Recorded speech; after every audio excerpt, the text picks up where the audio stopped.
नमस्कार विद्यार्थियों, मैं सुनील राठौड़ ज्योग्राफी की इस ऑनलाइन क्लासरूम सीरीज़ में एक बार पुनः आप सभी का हार्दिक स्वागत करता हूं। साथियों, पिछली क्लास में हमने राजस्थान के एक राष्ट्रीय उद्यान रणथंभौर राष्ट्रीय उद्यान के बारे में विस्तार से चर्चा की थी। आज की इस क्लास में हम राजस्थान के दो और जो महत्वपूर्ण राष्ट्रीय उद्यान है उसकी हम विस्तार से चर्चा करने वाले हैं। तो साथियों, जिन विद्यार्थियों ने इस वीडियो को शेयर नहीं किया है वो अपने अधिक से अधिक मित्रों तक इसे शेयर अवश्य करें ताकि आने वाले कंपटीशन एग्जाम्स में इन वीडियो के माध्यम से उनको लाभ प्राप्त हो सके। तो साथियों, आज का हमारा जो पहला राष्ट्रीय उद्यान है, राजस्थान में कुल 3 राष्ट्रीय उद्यान, उनमें से एक राष्ट्रीय उद्यान रणथंभौर राष्ट्रीय उद्यान के बारे में हमने पिछली क्लास में चर्चा की थी। आज हम राजस्थान के दूसरे राष्ट्रीय उद्यान केवलादेव घना पक्षी विहार के बारे में विस्तार से चर्चा करने वाले हैं। तो आज का जो हमारा टॉपिक है वह है केवलादेव घना पक्षी विहार। और ये जो राष्ट्रीय उद्यान है ये स्थित है साथियों भरतपुर में। केवलादेव घना पक्षी विहार भरतपुर। तो साथियों, ये जो घना पक्षी विहार है यहाँ पर भगवान शिव का केवलादेव मंदिर है, इसलिए इस राष्ट्रीय उद्यान का नाम केवलादेव घना पक्षी विहार रखा गया है। अब साथियों, ये जब राष्ट्रीय उद्यान एक अभयारण्य के रूप में था तो सबसे पहले महत्वपूर्ण जो बात यहाँ पर निकल के आती है कि यह राष्ट्रीय उद्यान कब घोषित किया गया। तो इससे पहले हमने रणथंभौर के बारे में बात की थी। तो 1980 में उसे राष्ट्रीय उद्यान घोषित किया गया था और उसके अगले साल 1981 में इसको राष्ट्रीय उद्यान घोषित किया गया। राष्ट्रीय उद्यान घोषित किया गया।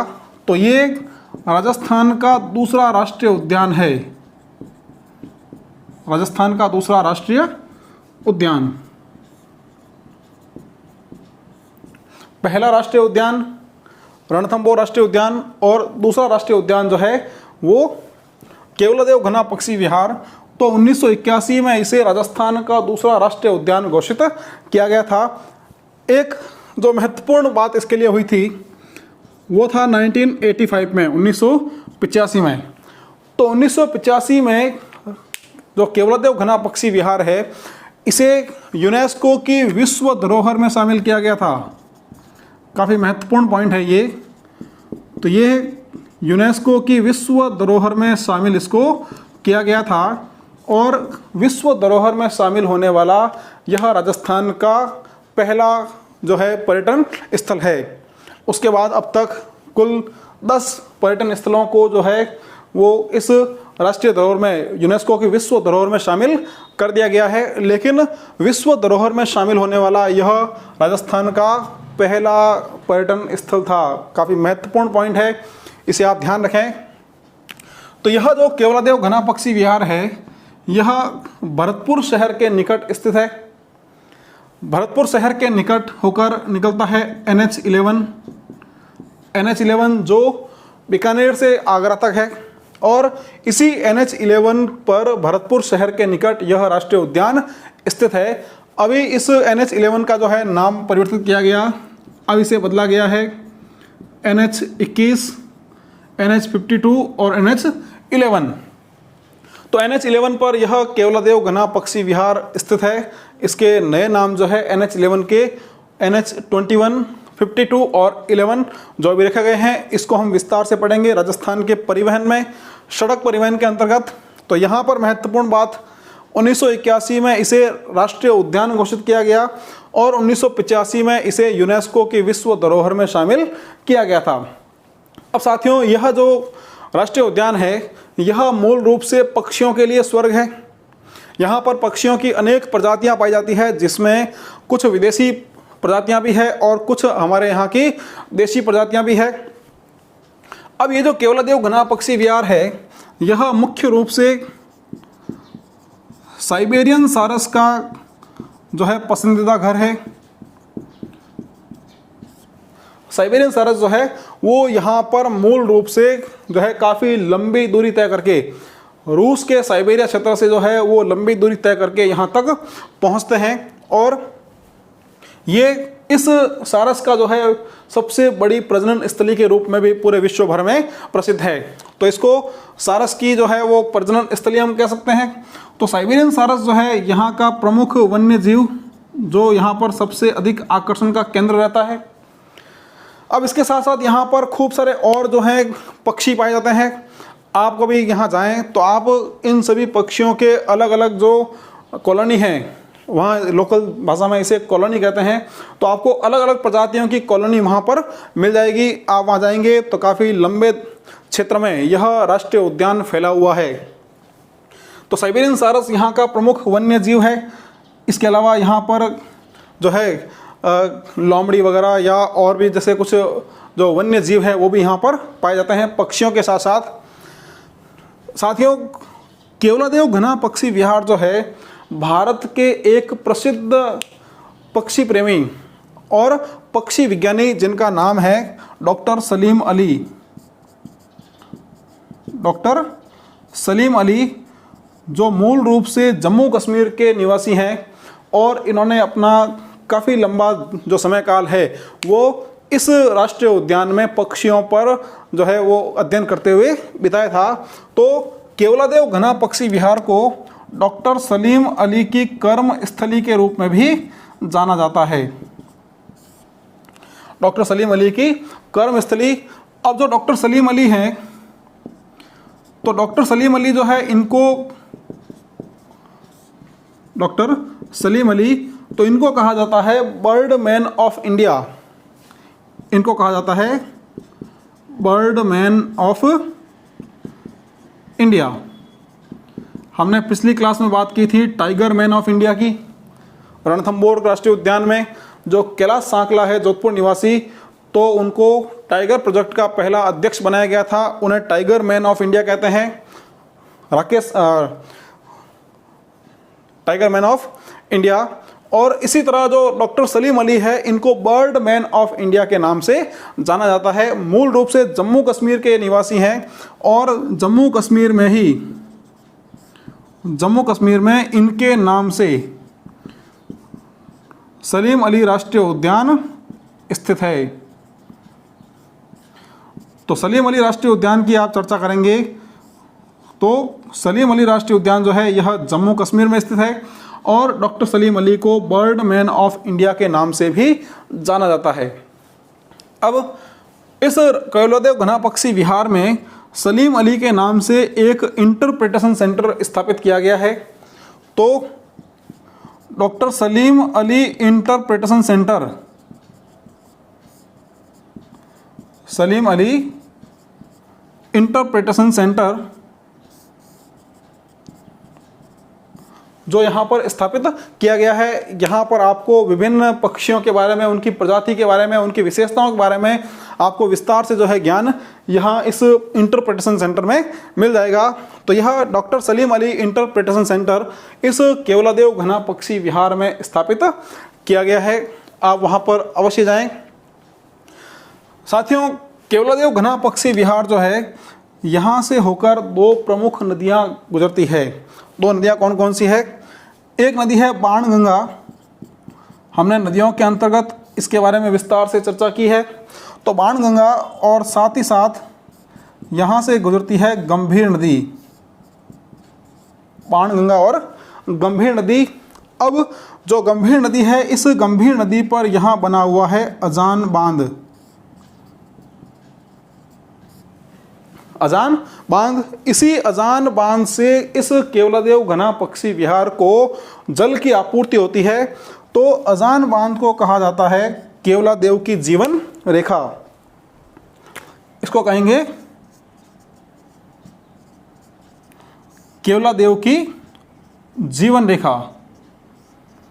हमने जब नदियां पढ़ी थी तब हमने इसकी चर्चा की थी। जिन विद्यार्थियों ने वह टॉपिक अच्छे से पढ़ा है उनको अभी तक पता है कि अजान बांध को केवलादेव की जीवन रेखा कहा जाता है। और भरतपुर में ही एक और नदी है रूपारेल नदी, जिस पर बना हुआ है मोती झील बांध। तो जो मोती झील बांध है, उस मोती झील बांध को भरतपुर की जीवन रेखा कहते हैं, और जो अजान बांध है इसको केवलादेव की जीवन रेखा कहा जाता है। अब जो अजान बांध है, इस अजान बांध के निकट एक और महत्वपूर्ण जो स्थल है वह कहलाता है पाइथन पॉइंट।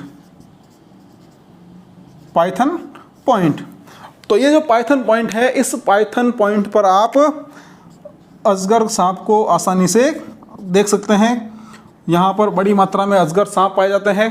तो आप यदि अजगर देखना चाहते हैं तो आप पाइथन पॉइंट जाएं, अजान बांध के निकट केवलादेव घना पक्षी विहार में। यहाँ पर आपको बड़ी मात्रा में यह पाइथन पॉइंट अजगर जो है आपको यहाँ मिल जाएंगे। अब इस राष्ट्रीय उद्यान के बारे में एक और जो सबसे महत्वपूर्ण जो बात निकल के आती है वह रहती है रामसर साइट। तो जो केवलादेव घना पक्षी विहार है, इस केवलादेव घना पक्षी विहार को रामसर साइट में शामिल किया गया है। ये आप ध्यान रखें, काफ़ी महत्वपूर्ण पॉइंट है, कई बार ये एग्जाम में पूछा गया है। रामसर साइट, तो रामसर साइट जो है यह एक अवधारणा है, एक कॉन्सेप्ट है जैव विविधता के संरक्षण का। रामसर साइट जिसको हम कहते हैं आर्द्र भूमि या नम भूमि क्षेत्र। तो रामसर साइट जो है, रामसर ईरान का एक शहर है, और इस शहर में एक विश्व के जो जितने पर्यावरणविद हैं उनका एक सम्मेलन हुआ था। उस सम्मेलन में यहाँ विश्व में जैव विविधता के संरक्षण के लिए यह रामसर साइट का कॉन्सेप्ट एक जो है वो निभाया गया था, कॉन्सेप्ट बनाया गया था। उसके अंतर्गत विश्व में ऐसे सभी स्थानों का चयन किया गया जहाँ पर बड़ी मात्रा में जैव विविधता मौजूद हो और साथ ही साथ पानी की उपलब्धता वहाँ पर बड़ी मात्रा में हो। तो ऐसे स्थानों को रामसर साइट कहा गया था। मैं इसके बारे में आने वाली क्लास में विस्तार से और चर्चा करूँगा कि यह रामसर साइट की जो कंसेप्ट है यह कब लागू किया गया, भारत में कब लागू किया गया, भारत में कौन कौन से जो है वो प्रमुख रामसर साइट भारत में मौजूद है। तो जब हम जैव विविधता और उसका संरक्षण पढ़ेंगे उस समय मैं इसके बारे में विस्तार से चर्चा करने वाला हूँ। तो केवलादेव घना पक्षी विहार जो है इसे रामसर साइट में शामिल किया गया है। साथियों, राजस्थान में ऐसे 2 रामसर साइट हैं, पहला केवलादेव घना पक्षी विहार और दूसरा सांभर झील। कई बार ये एग्जाम में पूछा गया है, निम्न में से कौन सी राजस्थान की रामसर साइट है। तो जहां आपको ऑप्शन में केवलादेव और सांभर झील नजर आती है तो वो राजस्थान की रामसर साइट है। अब आपके लिए एक सवाल रहेगा जो आप मुझे कमेंट बॉक्स में इसका आंसर करेंगे, केवलादेव घना पक्षी विहार को रामसर साइट कब जो है घोषित किया गया था। ये आपके लिए सवाल है, आप वीडियो को पूरा देखते रहें क्योंकि बीच बीच में मैं ऐसे सवाल आपसे पूछता रहूँगा। तो इस सवाल का आंसर आप मुझे कमेंट बॉक्स में ज़रूर देंगे कि केवलादेव घना पक्षी विहार को रामसर साइट में कब शामिल किया गया था। तो साथियों, ये केवलादेव घना पक्षी विहार के बारे में कुछ महत्वपूर्ण जो चर्चाएं हैं, महत्वपूर्ण बातें, आप एक बार इसका स्क्रीनशॉट सेव कर लें। तो साथियों, ये हमने बात की राजस्थान के दूसरे राष्ट्रीय उद्यान केवलादेव घना पक्षी विहार के बारे में। यहाँ पर आपसे एक और सवाल मैं पूछ रहा हूँ जिसका आंसर आप मुझे कमेंट बॉक्स में ज़रूर देंगे। साथियों, जो डॉक्टर सलीम अली है, इन सलीम अली की एक महत्वपूर्ण प्रकार जो पुस्तक है वह पुस्तक काफ़ी चर्चा में रहती है, उससे संबंधित सवाल भी जो है कई एग्जाम्स में पूछे गए हैं। तो आप डॉक्टर सलीम अली की जो प्रसिद्ध पुस्तक है उस पुस्तक का नाम आप मुझे कमेंट बॉक्स में अवश्य बताएंगे। तो हर क्लास में कम से कम ऐसे 2 से 3 सवाल मैं आपसे पूछूंगा और आप गहन अध्ययन के साथ इसको सर्च करके आप उसका आंसर मुझे कमेंट बॉक्स में अवश्य देंगे। तो ये राजस्थान का दूसरा राष्ट्रीय उद्यान केवलादेव घना पक्षी विहार जो स्थित है भरतपुर में, जैव विविधता की दृष्टिकोण से काफ़ी महत्वपूर्ण है। और आप यहाँ घूमना जाना चाहें तो आप दीपावली के आसपास यहाँ पर भ्रमण के लिए जाएं, जिस समय यहाँ पर काफ़ी सारे विदेशी जो पक्षी हैं वो भी प्रवास के लिए यहाँ आते हैं। तो उचित समय जो है यहाँ घूमने का वो दीपावली के आसपास का रहता है। खूब सारे विदेशी जो प्रजातियाँ हैं पक्षियों की वो भी उस समय यहाँ पर आपको मिल जाएगी। चलिए, ये था राजस्थान का दूसरा राष्ट्रीय उद्यान केवलादेव घना पक्षी विहार। अब हम बात करेंगे राजस्थान के तीसरे राष्ट्रीय उद्यान जिसका नाम है मुकुंदरा हिल्स राष्ट्रीय उद्यान, मुकुंदरा हिल्स राष्ट्रीय उद्यान। तो यह जो राष्ट्रीय उद्यान है यह फैला हुआ है कोटा, झालावाड़, बूंदी और चित्तौड़गढ़ में। कोटा, झालावाड़, बूंदी और चित्तौड़गढ़ मुकुंदरा हिल्स राष्ट्रीय उद्यान। तो साथियों, यह जो राष्ट्रीय उद्यान है, कोटा के पर्यावरण प्रेमी जो शासक थे, वन्य जीव प्रेमी शासक मुकुंद सिंह हड़ा, तो मुकुंद सिंह हड़ा के नाम पर इसका जो नामकरण है वो किया गया था। तो नामकरण इसका मुकुंद सिंह हड़ा के नाम पर, मुकुंद सिंह हड़ा के नाम पर इसका नामकरण किया गया है। अब जो महत्वपूर्ण बात यहाँ से निकल के आती है, इसको राष्ट्रीय उद्यान कब घोषित किया गया, तो देखें सन 2012 में इसे राजस्थान का तीसरा राष्ट्रीय उद्यान घोषित किया गया। तो राष्ट्रीय उद्यान इसको घोषित किया गया था 2012 में। इससे पहले हमने दो राष्ट्रीय उद्यान के बारे में पढ़ा है। पहला रणथंबोर राष्ट्रीय उद्यान 1980 में जिसे घोषित किया गया था। उसके बाद अभी बात की हमने केवलादेव घना पक्षी विहार की, जिसे 1981 में राष्ट्रीय उद्यान घोषित किया गया था। और मुकुंदरा हिल्स राष्ट्रीय उद्यान, जिसे 2012 में राजस्थान का तीसरा राष्ट्रीय उद्यान घोषित किया गया था। और अगले साल 2013 में इसे बाघ परियोजनाओं में शामिल कर दिया गया। तो इसे बाघ परियोजना घोषित किया गया। तो ये राजस्थान की तीसरी बाघ परियोजना भी है। साथियों, हमने बात की थी इससे पहले रणथंबोर की। तो रणथंबोर जो है राजस्थान की पहली बाघ परियोजना है 1973 में, जिसे बाघ परियोजना घोषित किया गया था। उसके बाद सरिस्का जो अभ्यारण्य है उसे बाघ परियोजना घोषित किया गया। और सबसे अंत में अभी राजस्थान की तीसरी बाघ परियोजना के रूप में मुकुंदरा हिल्स राष्ट्रीय उद्यान को घोषित किया गया 2013 में। तो ये राजस्थान का तीसरा राष्ट्रीय उद्यान भी है और राजस्थान की तीसरी बाघ परियोजना भी है। अब मुकुंदरा हिल्स जो राष्ट्रीय उद्यान है, मुकुंद सिंह हड़ा के नाम पर इसका नामकरण किया गया है। कोटा के शासक जो थे, जब इसे राष्ट्रीय उद्यान बनाया गया तो इस राष्ट्रीय उद्यान में कुछ अभ्यारण्य को शामिल किया गया था। तो मुकुंदरा हिल्स राष्ट्रीय उद्यान में जो शामिल अभ्यारण्य है, तो कौन कौन से अभ्यारण्य इसमें शामिल हैं? उसमें पहला रहता है दर्रा अभ्यारण्य। तो दर्रा अभ्यारण्य जो है यह फैला हुआ है कोटा और झालावाड़ में,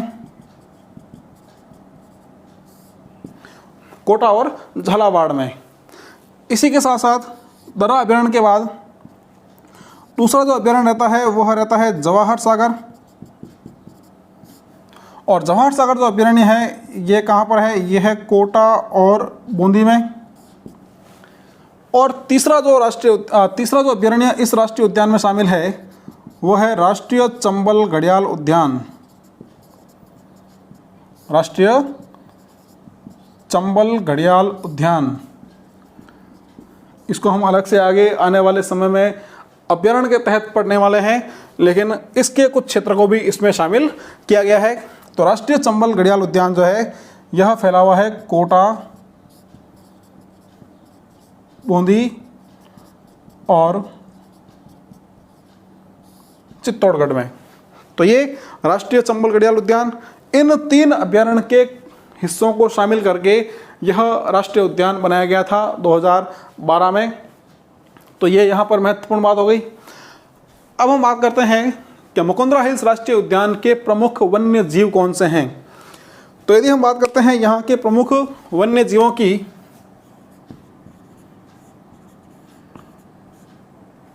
एक सवाल का आंसर आप मुझे फिर से कमेंट बॉक्स में देंगे कि यह जो राष्ट्रीय उद्यान है, यह राष्ट्रीय उद्यान कौन से राष्ट्रीय राजमार्ग पर स्थित है?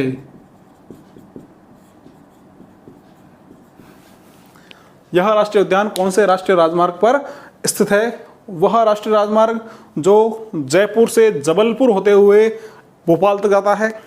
आप मुझे उसका आंसर कमेंट बॉक्स में देंगे। हम बात कर लेते हैं यहाँ के प्रमुख वन्य जीवों की। तो ये टाइगर प्रोजेक्ट है, बाघ परियोजना है, तो यहाँ के प्रमुख वन्य जीवों में बाघ रहेगा। और बाघों के साथ साथ यहाँ पर एक और महत्वपूर्ण जो वन्य जीव है वह वन्य जीव रहता है साथियों हीरामन तोता। हीरामन तोता। अब ये जो हीरामन तोता है, इस हीरामन तोते की जो विशेषता है कि यह इंसानों की आवाज़ की हूबहू नकल कर लेता है। इस हीरामन तोते को कहते हैं हिंदुओं का आकाश लोचन। हिंदुओं का आकाश लोचन, और इसको हम गागरोनी तोता भी कहते हैं, गागरोनी तोता। तो यह हीरामन तोता या गागरोनी तोता, जिसे हम हिंदुओं का आकाश लोचन भी कहते हैं, तो ये यहाँ के एक और महत्वपूर्ण वन्य जीव में से एक है। इसकी विशेषता मैंने आपको बताई कि यह जो हीरामन तोता है यह इंसानों की आवाज़ की हूबहू नकल निकालता है। तो प्राचीन काल में जब यहाँ पर मुस्लिम आक्रांताओं का, मुस्लिम शासकों का आक्रमण होता था, तब यह आकाश में उड़ते हुए उस दुश्मन सेना की जो खबर है वह यहाँ के स्थानीय राजाओं को देता था, इसलिए इसको हिंदुओं का आकाश लोचन कहा जाता है। अब कई बार इसका वैज्ञानिक नाम जो है उसके बारे में सवाल आता है। तो इसका जो वैज्ञानिक नाम है हीरामन तोते का वह रहता है एलेक्जेंड्रिया पैराकीट। Alexandria parakeet. तो ये इस हीरामन तोते का वैज्ञानिक नाम है एलेक्जेंड्रिया पैराकीट। तो दो प्रमुख यहाँ के वन्य जीव, बाघ यहाँ हो गया, उसके बाद हीरामन तोता यहाँ का प्रमुख वन्य जीव है। अब हम बात कर लेते हैं यहाँ पर कौन कौन से प्रमुख दर्शनीय स्थल हैं। आप कभी यहाँ घूमने जाएं तो आप यहाँ पर कौन कौन से दर्शनीय स्थल देखेंगे। तो यदि हम यहाँ के दर्शनीय स्थलों की बात करते हैं तो यहाँ के दर्शनीय स्थलों में महत्वपूर्ण रहता है गागरोन दुर्ग। गागरोन दुर्ग झालावाड़ में है। नदियाँ जब हमने पढ़ी थी तो बात की थी, गागरोन दुर्ग काली सिंध और आहू नदियों के संगम पर बना हुआ है। दो नदियों के संगम पर बने हुए दुर्ग को जल दुर्ग कहते हैं और यह राजस्थान के सर्वश्रेष्ठ जल दुर्गों में से एक है। तो ये यहाँ का प्रमुख दर्शनीय स्थल है। इसके साथ साथ यहाँ मिलता है राउठों के महल। राउठों के महल। उसके साथ साथ यहाँ आप जाएंगे तो यहाँ मिलेगा आपको अभेड़ा महल। अभेड़ा महल। अभेड़ा महल के साथ साथ यहाँ आपको मिलेगा अबली मीणी का महल। अबली मीणी का महल। तो कोटा के शासक मुकुंद सिंह हाड़ा ने इस अबली मीणी के महल का निर्माण कार्य कराया था। इसे हम राजस्थान का दूसरा ताजमहल कहते हैं। जो अबली मीणी का महल है यह राजस्थान के दूसरे ताजमहल के रूप में प्रसिद्ध है। हाड़ौती का ताजमहल इसको कहते हैं। तो राजस्थान का दूसरा ताजमहल इसको कहा जाता है। और आपको पता है राजस्थान का जो ताजमहल है वह कहते हैं जसवंत थड़ा को। जसवंत थड़ा जो कहाँ पर है, जोधपुर में है। जसवंत थड़ा, इसको हम कहते हैं राजस्थान का ताजमहल। तो राजस्थान का ताजमहल जसवंत थड़ा। राजस्थान का दूसरा ताजमहल अबली मीणी का महल जो स्थित है कोटा में। गागरोन दुर्ग की बात की हमने, तो गागरोन दुर्ग कहाँ पर है, झालावाड़ में है। उसके बाद राउठों के महल कोटा में है। अभेड़ा महल ये भी कोटा में है। और अबली मीणी का जो महल है यह भी कोटा में स्थित है, जिसे हम राजस्थान का दूसरा ताजमहल या हाड़ौती के ताजमहल के नाम से इसे हम जानते हैं। तो काफ़ी महत्वपूर्ण यहाँ के पर्यटन स्थल है। अब आप यदि इस राष्ट्रीय उद्यान में भ्रमण के लिए जाते हैं तो आपको यहाँ पर ऊंचे ऊंचे अवलोकन स्तंभ नजर आते हैं, जो रियासतकालीन अवलोकन स्तंभ यहाँ पर विद्यमान है।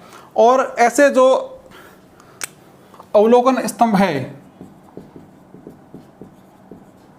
अवलोकन स्तंभ, तो ऐसे अवलोकन स्तंभ को यहाँ पर कहा जाता है ओदिया। यहाँ के जो अवलोकन स्तंभ है, इन अवलोकन स्तंभ को ओदिया के नाम से जाना जाता है। तो ये मुकुंदरा हिल्स राष्ट्रीय उद्यान के बारे में कुछ महत्वपूर्ण बातें। आप चाहें तो एक बार इसका भी स्क्रीनशॉट सेव कर लें। तो साथियों, यहाँ तक की जो चर्चा हमारे हुई है, उस चर्चा के अंतर्गत हमने राजस्थान के जो 3 राष्ट्रीय उद्यान हैं उसकी विस्तार से चर्चा की है। जिन विद्यार्थियों ने पहला राष्ट्रीय उद्यान रणथंभौर राष्ट्रीय उद्यान नहीं पढ़ा है, तो वो पिछले वीडियो को आसानी से देखें। उसमें रणथंभौर राष्ट्रीय उद्यान के बारे में विस्तार से चर्चा की गई है।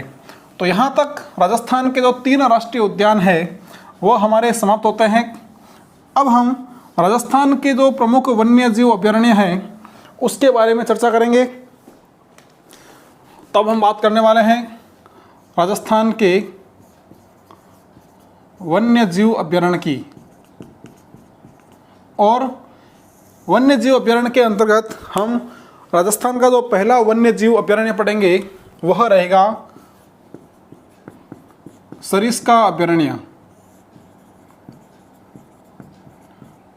सरिस्का अभयारण्य, और आप सभी इसे जानते हैं, यह स्थित है अलवर में। तो सरिस्का अभयारण्य अलवर जिले में स्थित है। सबसे पहले हम बात करते हैं यह अभयारण्य क्यों विशेष प्रसिद्ध है। तो साथियों, यह राजस्थान की दूसरी बाघ परियोजना है। रणथंभौर राष्ट्रीय उद्यान, जिसे 1973 में राजस्थान की पहली बाघ परियोजना घोषित किया गया था, उसके बाद 1978 में सरिस्का अभयारण्य को राजस्थान की दूसरी बाघ परियोजना घोषित किया गया था। तो यह राजस्थान की दूसरी बाघ परियोजना है।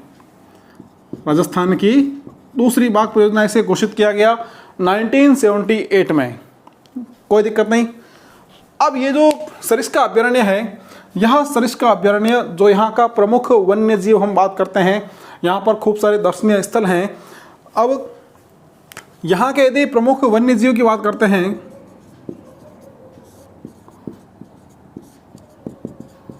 तो यहाँ का जो प्रमुख वन्य जीव रहता है वह रहता है यहाँ का टाइगर। टाइगर का नाम है T17, और एक रहता है T72। तो T17 जो है, इस T17 को रणथंभौर से यहाँ पर शिफ्ट किया गया था हेलीकॉप्टर के माध्यम से। हमने रणथंभौर के अंतर्गत पढ़ा था T16 जो थी मछली, तो ये T17 जो है उस T16 की बेटी है, मछली की बेटी है। और इसका जो नामकरण है, यह नामकरण राष्ट्रमंडल खेलों के अंतर्गत स्वर्ण पदक जीतने वाली जो राजस्थान की एथलीट हैं कृष्णा पूनिया, तो कृष्णा पूनिया के नाम पर इस T17 का नामकरण कृष्णा किया गया था। तो साथियों, काफ़ी महत्वपूर्ण ये सवाल रहता है। इसे रणथंभौर से यहाँ पर हेलीकॉप्टर के माध्यम से माइग्रेट किया गया था, इसको यहाँ पर छोड़ा गया था, और यह हेलीकॉप्टर से किसी अन्य स्थान पर स्थानांतरण करने का पहला मामला था। किसी वन्य जीव को हेलीकॉप्टर से एक स्थान से दूसरे स्थान पर शिफ्ट किया गया था। और जो T72 है, इसका नाम है सुल्तान। तो T17 कृष्णा और T72 सुल्तान, ये यहाँ के प्रमुख बाघों में से एक है। अब ये जो सरिस्का अभयारण्य है, यह सरिस्का अभयारण्य हरे कबूतरों के लिए प्रसिद्ध है। हरे कबूतरों के लिए प्रसिद्ध है। और हरे कबूतर, जिसको हम कहते हैं हरियल पक्षी, और यह हरियल पक्षी भारत के उत्तरी मैदान का प्रमुख जीव है, हरियल पक्षी। तो सवाल ये कई बार निकल के आता है कि राजस्थान में हरे कबूतरों के लिए कौन सा अभयारण्य प्रसिद्ध है। तो हरे कबूतरों के लिए जो प्रसिद्ध अभयारण्य है वह सरिस्का अभयारण्य। इसके अलावा यह हरियल पक्षी राजस्थान में पुष्कर क्षेत्र में अजमेर में पाया जाता है और मुख्य रूप से इसका जो क्षेत्र है वह क्षेत्र सरिस्का अभयारण्य। तो यह हरे कबूतरों के लिए प्रसिद्ध अभयारण्य है।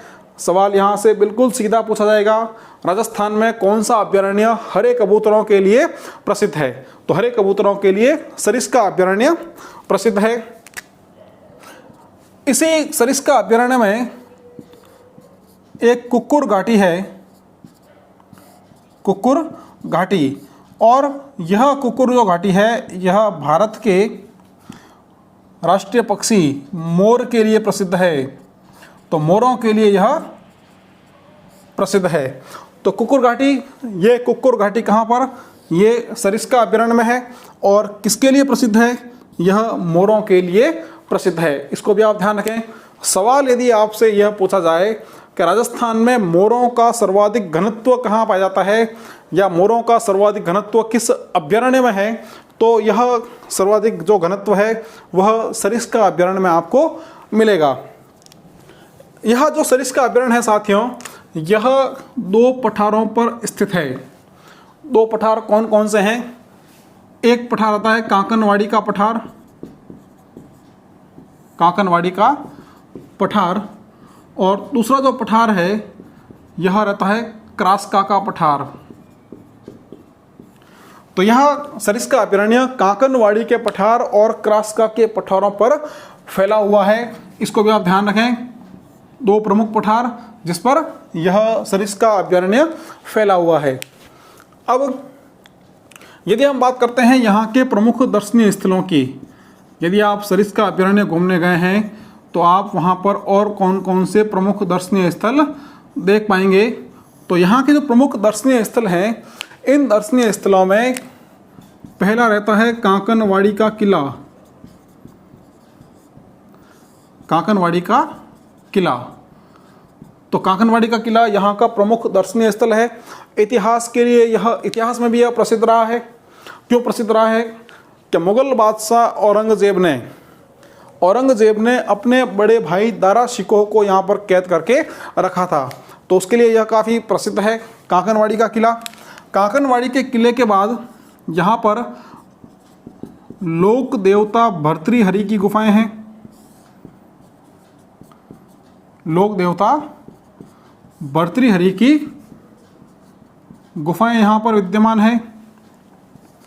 इसके साथ साथ यहाँ पर पांडुपौल स्थित है। पांडुपौल यहाँ पर स्थित है। पांडुपौल के साथ यहाँ पर लेटे हुए हनुमान जी का मंदिर, लेटे हुए हनुमान जी का मंदिर। उसके बाद एक और विशेष मंदिर यहाँ पर है गणेश जी का, और यहाँ पर गणेश जी की जो प्रतिमा है वह प्रतिमा नृत्यरत है, यानी नाचते हुए गणेश जी का मंदिर, नृत्यरत गणेश मंदिर। राजस्थान का एकमात्र ये नृत्यरत गणेश मंदिर है। साथियों, पिछली क्लास में रणथंभौर राष्ट्रीय उद्यान में बात की थी हमने, वहाँ पर त्रिनेत्र गणेश मंदिर थे। 3 आँखों वाले गणेश जी का एकमात्र मंदिर कहाँ पर? रणथंभौर राष्ट्रीय उद्यान में। और नृत्यरत गणेश जो हैं वो कहाँ पर है? वो है सरिस्का अभयारण्य में। इसी तरह यहाँ पर एक और ऋषि थे मांडव्य। तो यहाँ पर मांडव्य ऋषि का यहाँ पर ताल वृक्ष मंदिर है। मांडव्य ऋषि का ताल वृक्ष मंदिर यहाँ पर विद्यमान है। तो ये कुछ प्रमुख दर्शनीय स्थल हैं जो आपको सरिस्का अभयारण्य में देखने को मिलेंगे। इसके अलावा खूब सारे वन्य जीव यहाँ पर विद्यमान हैं। वन्य जीवों के अंतर्गत हमने महत्वपूर्ण बात की थी कि यहाँ पर जो बाघिन हैं, T17 कृष्णा, T72 सुल्तान, जो यहाँ के प्रमुख बाघ हैं, और यह जो अभयारण्य है वह हरे कबूतरों के लिए प्रसिद्ध है, और यहाँ की कुक्कुर घाटी जो है वो मोरों के लिए प्रसिद्ध है। राजस्थान में मोरों का सर्वाधिक जो घनत्व है वह इस अभयारण्य में मिलता है। अब आप यहाँ जाते हैं तो आप यहाँ पर RTDC के होटल में आप आराम से ठहर सकते हैं। हम राजस्थान के पर्यटन के अंतर्गत आने वाले समय में राजस्थान की जितनी RTDC की होटलें हैं उसके बारे में हम चर्चा करेंगे। अगर आप यहाँ जाते हैं तो इस अभयारण्य में RTDC की होटल स्थित है, और होटल का नाम है टाइगर डेन। Tiger den. तो टाइगर डेन नामक जो आरटीडीसी की होटल है, यह होटल सरिस्का अभयारण्य में स्थित है। तो ये सारी बातें जो है सरिस्का अभयारण्य के बारे में है। आप चाहें तो इसका एक बार स्क्रीनशॉट सेव कर लें। तो साथियों, ये बात हो गई राजस्थान के एक महत्वपूर्ण अभयारण्य की, सरिस्का अभयारण्य की। अब हम सरिस्का के बाद अगले अभयारण्य की बात करेंगे, वह रहेगा कुंभलगढ़ अभयारण्य, जिसे प्रस्तावित जो है यह राष्ट्रीय उद्यान भी है और साथ ही साथ यह प्रस्तावित बाघ परियोजना भी है। तो अगला जो हमारा अभयारण्य रहेगा वह रहेगा कुंभलगढ़ अभयारण्य। कुंभलगढ़ अभयारण्य। तो कुंभलगढ़ अभयारण्य जो है यह 3 जिलों में मुख्य रूप से फैला हुआ है। जिले कौन कौन से हैं? यह फैला हुआ है उदयपुर में, पाली और राजसमंद में। तो 3 जिलों में यह कुंभलगढ़ अभयारण्य फैला हुआ है। तो यह जो कुंभलगढ़ अभयारण्य है साथियों, यह राजस्थान का ये जो है प्रस्तावित बाघ परियोजना है। प्रस्तावित बाघ परियोजना है। तो इसके बाघ परियोजना बनने के बाद राजस्थान में 4 बाघ परियोजनाएं हो जाएगी। तो यह चौथी प्रस्तावित बाघ परियोजना है। अब अगर हम बात करें तो कुंभलगढ़ जो अभयारण्य है, इस कुंभलगढ़ अभयारण्य को भेड़ियों की प्रजनन स्थली कहा जाता है।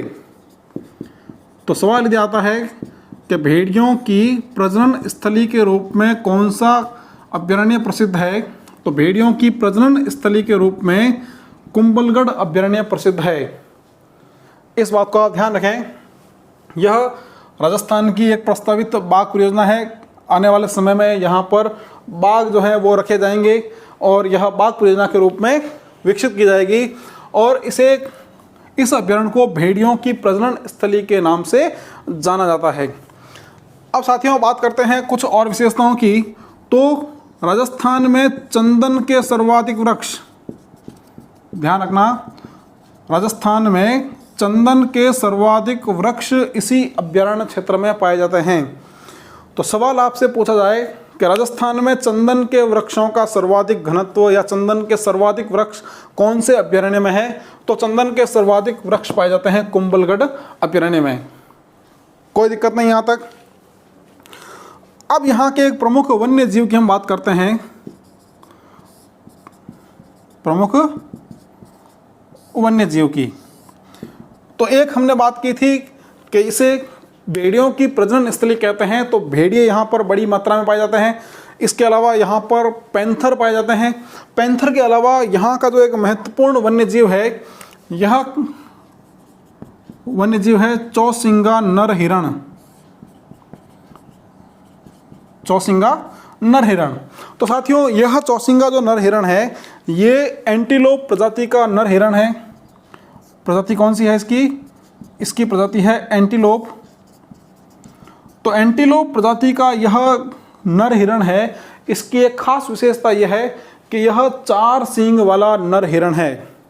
तो साथियों विश्व में 4 सींग वाले नर हिरण एकमात्र राजस्थान में ही पाए जाते हैं।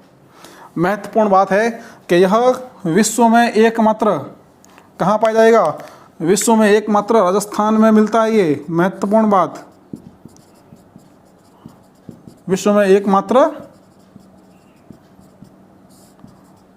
राजस्थान में यह पाया जाता है।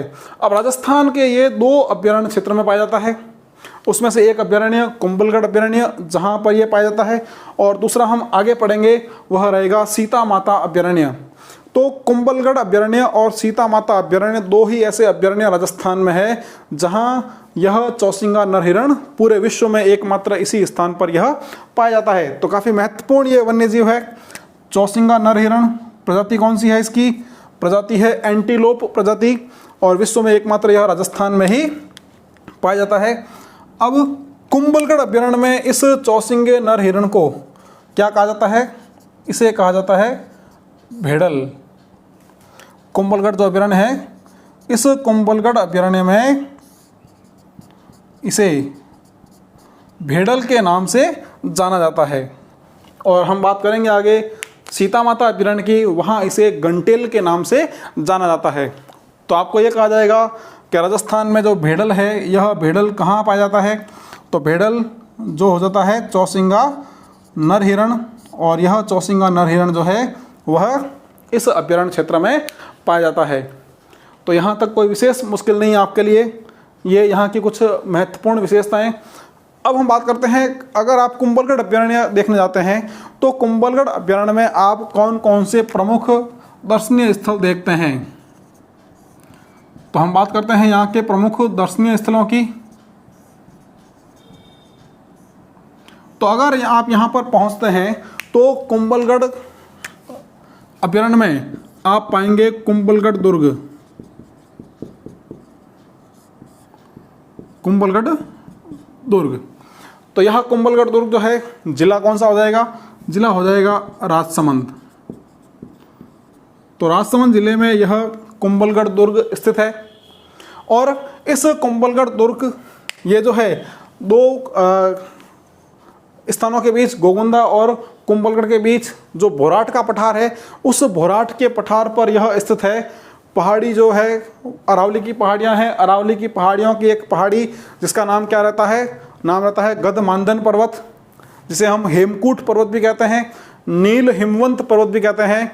हमने राजस्थान के प्रमुख पर्वतों के अंतर्गत इसकी चर्चा हमने कर रखी है। आप एक बार उस वीडियो को भी जो है देखें, वहाँ हमने इसकी बात कर रखी है। तो कुंभलगढ़ दुर्ग यहाँ का प्रमुख दर्शनीय स्थल है।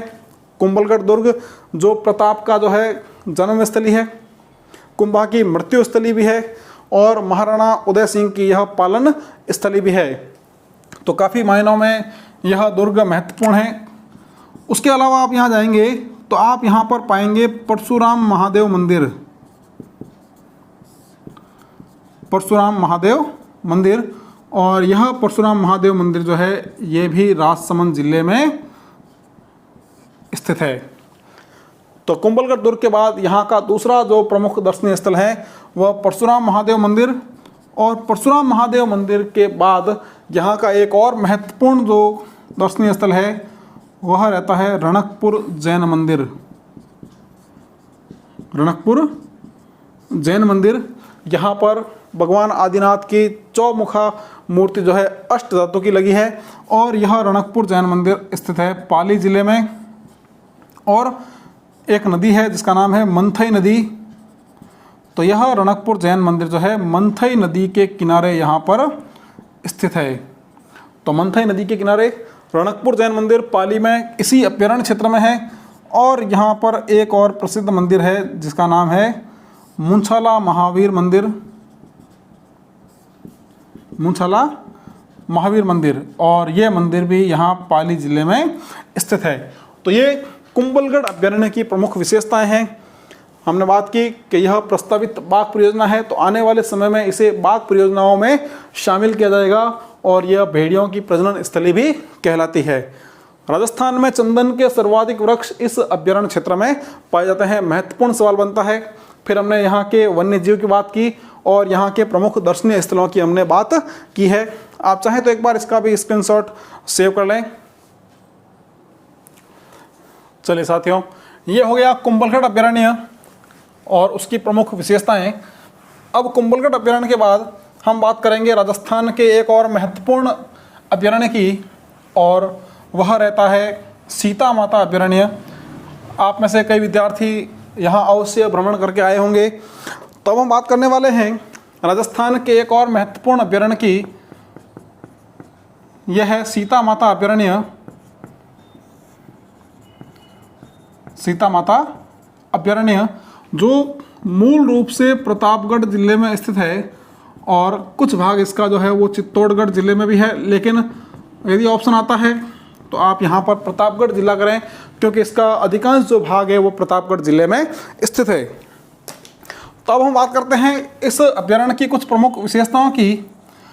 तो साथियों हाल ही के कुछ समय में यहाँ पर जो है वन विभाग की तरफ से कई बार जो है विजिट किया गया है, और उस विजिट के बाद इसको भी राष्ट्रीय उद्यान बनाए जाने का प्रस्ताव रखा गया है। तो यह राजस्थान का एक प्रस्तावित राष्ट्रीय उद्यान है, राजस्थान का प्रस्तावित राष्ट्रीय उद्यान है। और यह जो अभयारण्य है, यदि हम इसके उपनाम की बात करते हैं तो इसे चीतल की मातृभूमि कहा जाता है। इस अभयारण्य को चीतल की मातृभूमि कहा जाता है। चीतल जो हरिण की प्रजाति का है, इसे चीतल की मातृभूमि कहते हैं। और यह सीता माता अभयारण्य जो है, यह उड़न गिलहरी के लिए प्रसिद्ध है, उड़न गिलहरी के लिए प्रसिद्ध है।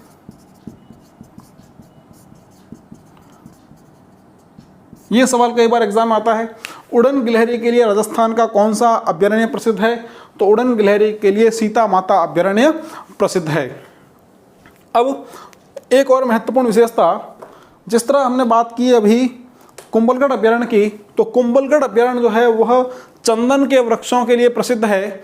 उसी तरह सीता माता अभयारण्य जो है, यह देसी सागवान के वृक्षों के लिए प्रसिद्ध है।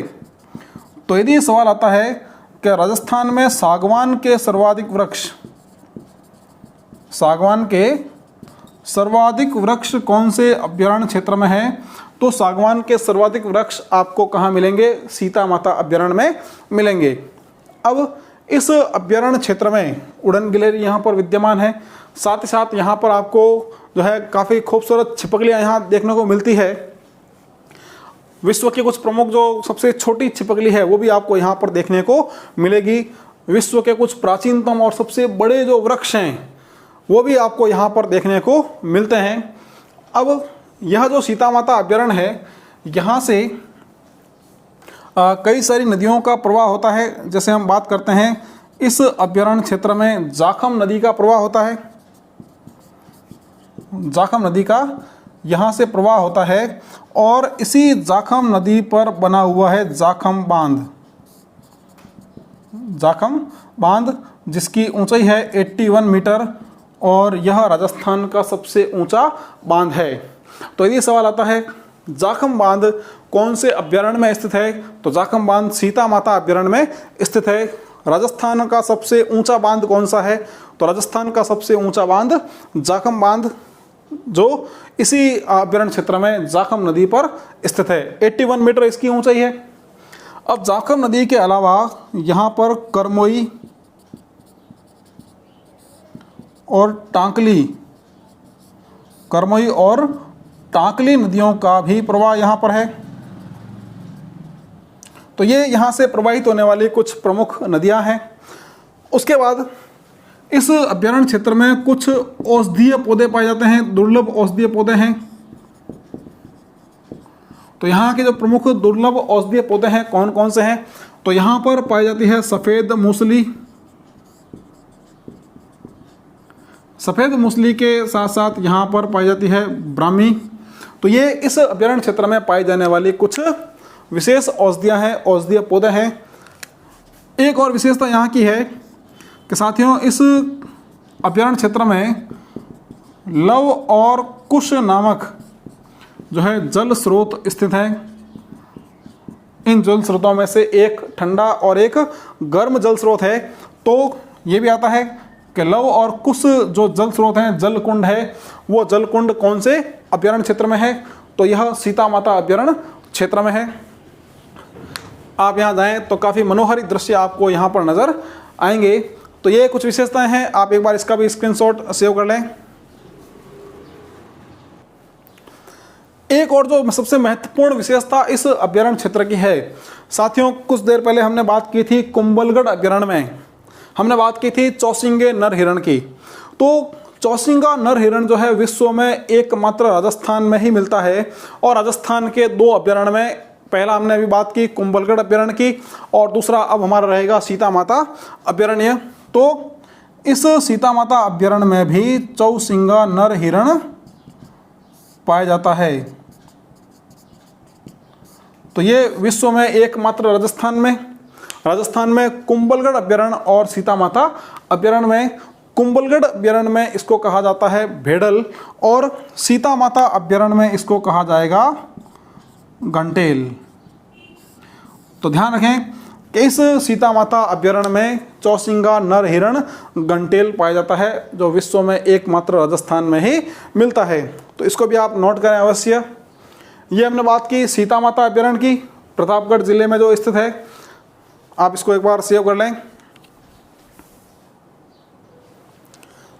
तो साथियों, यहाँ तक की जो क्लास हमारे हुई है आज, उस क्लास में हमने राजस्थान के 2 महत्वपूर्ण राष्ट्रीय उद्यानों की बात की है, केवलादेव घना पक्षी विहार और मुकुंदरा हिल्स राष्ट्रीय उद्यान।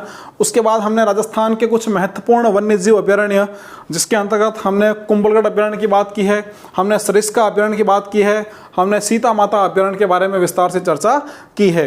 अगली क्लास में हम राजस्थान के कुछ और महत्वपूर्ण जो वन्यजीव अभ्यारण्य हैं उसके बारे में विस्तार से चर्चा करने वाले हैं। उससे पहले मैं आपसे कहूँगा, आप इस वीडियो को अपने अधिक से अधिक मित्रों तक अवश्य शेयर करें। जिन्होंने इस चैनल को सब्सक्राइब नहीं किया है वो सब्सक्राइब करते रहें। इस एप्लीकेशन को आप लगातार अपने मित्रों तक शेयर करते रहें और अपने अधिक से अधिक मित्रों को इस वीडियो के बारे में जानकारी अवश्य पहुंचाएं, ताकि वो विद्यार्थी भी अपनी तैयारियों में हमारी तरफ से कुछ योगदान प्राप्त कर सकें। तो साथियों, अगली क्लास के साथ बहुत जल्द हम आपसे फिर मिलने वाले हैं। तब तक के लिए आप सभी का बहुत बहुत धन्यवाद। आप लगातार इसी तरह हमारे साथ पढ़ते रहें। धन्यवाद।